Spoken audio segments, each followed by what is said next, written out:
Քրիստոս հարյավ իմերելոց, մեզ և ձեզ մեծ ավետիս։ Սիրելիներ, մենք 50 օր շարունակ այս ավետիսով ենք միմյանց ողջունում և փորձում Քրիստոսի կենարար լույսը ամենուր տարածել։ Փորձում ենք խոսել ավետարանի մասին, մնալ պատվիրաններին հավատարիմ, մասնակցել եկեղեցական արարողություններին և կարծում ենք, որ սա այս ամենը բավարար է քրիստոնյա համարվելու համար։ Իսկ արդյոք մենք սիրում ենք մեր եղբայրներին։ Եկեք այսօր խոսենք եղբայրասիրության մասին։ Շատերը կարծում են, որ եղբայրասիրության այս պատվիրանը շատ կարևոր չէ, թերևս առաջնային չէ, սակայն երբ անդրադարձ ունենան, իրապես կհասկանան, որ եղբայրասիրությունը քրիստոնեության սկիզբն է և հիմքը, որովհետև դրանով է բնորոշվում, դրանով է դրսևորվում մեր քրիստոնյա լինելը։ Երբ մենք մեզ համարում ենք քրիստոնյա և ասում ենք, որ Աստծուն սիրում ենք, որին չենք տեսել, և միաժամանակ չենք սիրում մեր եղբորը, որին ամեն օր տեսնում ենք, լավագույն դեպքում ստում ենք։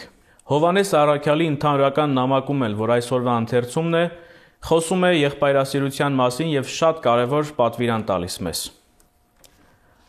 Այսուհանդերձ նոր պատվիրան եմ գրում ձեզ, որ ճշմարիտ է նրա մեջ և ձեր մեջ, քանի որ խավարն անցնում է և ճշմարիտ լույսն արդեն իսկ երևում է, ով ասում է, թե ինքը լույսի մեջ է և ատում է իր եղբորը, սուտ է և տակավին խավարի մեջ է, ով սիրում է իր եղբորը, բնակվում է լույսի մեջ և նրա մեջ գայթակղություն չկա, իսկ ով ատում է իր եղբորը, խավարի մեջ է շրջում և չգիտի, թե ուր է գնում, որովհետև խավարը կուրացրել է նրա աչքերը։ Սիրելիներ, այսօր առավել քան կարևոր է խոսել եղբայրասիրության կարևորության մասին, որովհետև մարդկանց սրտերում չարությունը, ատելությունը, նենգությունը շատացել է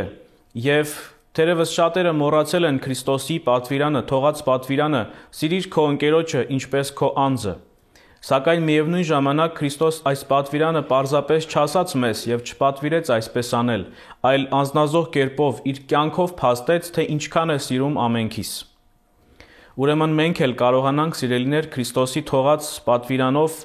որ հնչում է Հովհաննես առաքյալի շուրթերով, չկա ավելի մեծ սեր, քան այն, որ մեկն իր կյանքը տալիս է իր եղբայրների համար, առաջնորդվենք ողջ կյանքի ընթացքում։ Եղբայրասիրության կատարյալ օրինակ է նաև մեր նահատակ և կենդանի հերոսները, որոնք անձնազոհ կերպով շատ անգամ կարողացան պաշտպանել իրենց հայրենի սրբությունները։ Մենք էլ զորավոր մնանք եղբայրասիրության մեջ, որպեսզի